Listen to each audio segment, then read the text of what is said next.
And I remember peeing on the side of the highway, whatever. It's funny. So anyway, my buddy Rico, who stuck around longer, I took off before that. He goes, yo, man. The guy was like a big-time drug dealer in the town. Okay. I think his name was Mike. We'll call him Mike. I'm 51 now. This is when I was 17. He came back with a guy, and he goes, yo, man. And I remember Rico telling me this. He goes, yo, man, he had a guy, and the guy was like at a barn. He was like bending it like a crowbar. And he was like a big guy, and he was looking for you. So I'm like, all right, now, so this is like the next day, or the bit later that night, and he told me the next day. So now I know I got the drug dealer guy with a guy that's looking at me, So, I know what it's like to have that, like, I'm not going to say it's an anxiety. It's not like but I was ready. I had to be ready to fight at any second, right.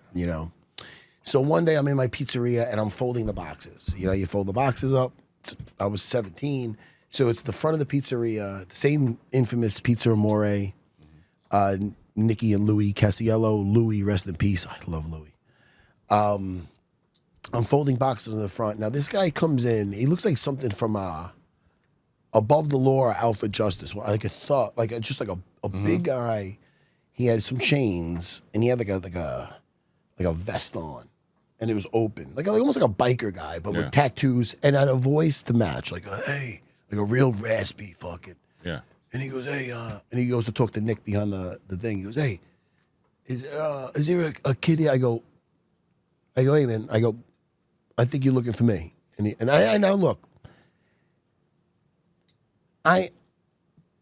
Before I go any further, I knew I was in the wrong, but you know me by now. Mm-hmm. Now, at that point, at 17, I was already, I was training. I wasn't doing jujitsu yet, but I was training.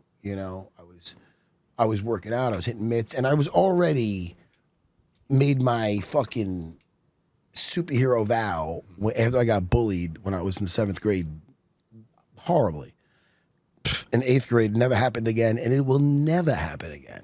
I don't like disrespect. That's why sometimes I think I'm a little sensitive to disrespect because of things in the past. So I knew no matter what I did, the guy's not going to touch me. I know that it's going to be. I'm not getting smacked around. That's not happening. So knowing that, I know in my head, it can, where it can go.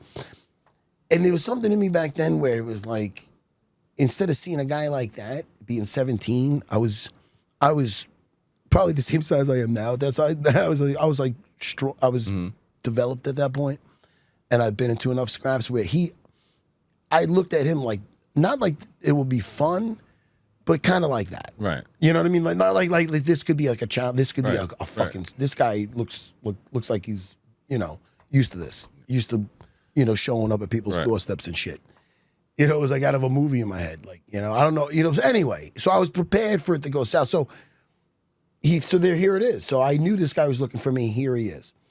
So I go, I think you're looking for me. He goes, hey, you got a problem with a bottle or something like that? And with a real fucking, you got a problem with throwing some bottles? I go, look, why don't we take this outside?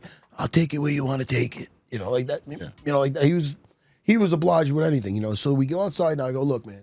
Now this is what I said, and this is about accountability as a young man, because I didn't. A moron for throwing that bottle. I was wrong, and I knew in my heart I was wrong. But yet, I'm not getting touched. I know that. So nothing. I walked out. He walked out. Now right in front of the place, I turned to him and I go, "Let me start off with. I know. I'll apologize for throwing the bottle. I shouldn't have thrown the bottle. I go, but I'm not getting touched for anybody or anything. I'm letting you know. Right. I'm letting you know now." And dude, the guy respected it. Yeah. This guy, who probably smacked 1,000 guys. He goes, look, I expected to show up here and find like a kid, like a fucking. He goes, let me call him. We go into the Seasons bar, and I'm with him. He goes, he's sorry. Gets off. He goes, all right, the guy wasn't a jerk off. The guy was a fucking jerk off, by the way. The guy passed away, I think, in an auto accident. Okay. But ages ago. But anyway, the guy's a lowlife. The guy's a drug dealer. Yeah. But The guy wasn't a jerk off, but he wasn't. He the guy. He knew that he knew I wasn't that. He respected it. Yeah. That's it. And it was one of those things where I feel I handled it the right way at such a young age. Where, he knew it wasn't a young kid there. Like first of all, I'm not getting on my knees for anybody. But I let him know. Look, man, I am sorry. Right. I was wrong. And I knew because I knew in my heart I was wrong. Right. And after I just said that, I felt like now I feel just. Now I feel just for no matter what happens after this. Right. You know what I mean? Yeah, it makes sense. And I didn't want him to show up there, and I was wrong for him to end up there. But the fact that he ended up there, I fessed up, I apologized, and then immediately let him know. And then, the ball was in his court, and that's how he handled it. Mm-hmm. And I don't think it was because he was afraid. Right. But he definitely knew that he'd have his hands full, I think. Right. I don't know. I think he could see in my eyes that, I thought he'd show up there and I'd be shitting myself. Because, dude, he looked the fucking, if I could just get a picture of this guy, he looked the fucking part, man. Yeah. Oh, he did the Did you ever see them ever again, either one of them? Remember, I don't know why this, no. Okay. I saw him again. You saw my him friend again? Anthony's. Oh, okay. I saw the drug dealer. Oh, the dealer, not the guy. No, I never saw that guy again. That's great. I don't know where the fuck he got him from. That's perfect, though, that you never saw that guy again. You ever see, of course you did, The Last Dragon? Yeah, dude, I just watched it on my channel. Wait, you never seen it yet? Of course I did, but I just watched it again. My friend Winston had never seen it, and we just watched it for his first time on my channel, like last week. Put that up on here, The Last Dragon, right now. It's Ready? the Boom. best, yeah. Well, I meant in post. Okay, yeah, Just fucking like the poster.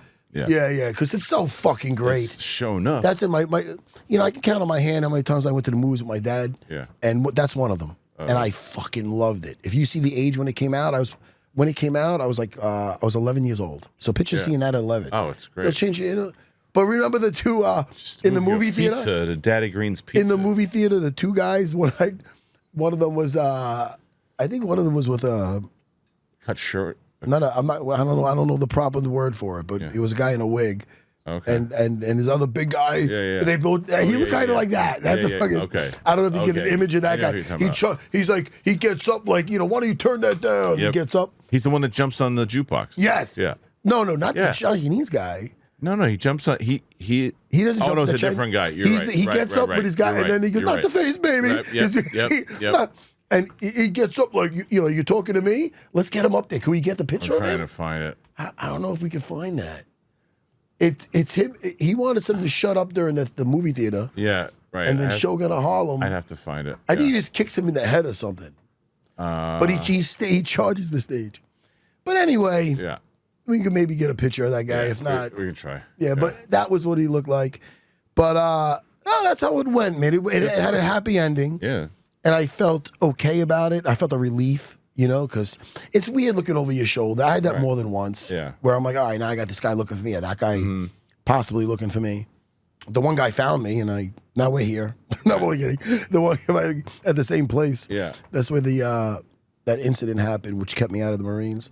So it's crazy, man. It's crazy how. But you bring that pizzeria, obviously. Pizza Amore. But the one that happened to you, like that whole thing, we've talked about it on the show before, but like where you got in serious trouble and it ultimately led you to just like Peacemaker, man. Right. Like in the multiverse, I didn't get into that fight. I'm in the Marines. I was just going to ask you. So if you could go back and do it again, would you change that fight? Well, the thing is this. I don't want to be happy that there's a guy walking around without an ear. Right. It's not like he ever got his ear back. Right. So I'm not happy about that at all. I don't want to brag about that. Right. I do point it out, though, and I point it out to my students because, because sometimes you're doing jiu-jitsu every day, you get that. And it is like a superpower. Don't try to test that. You want to test that superpower?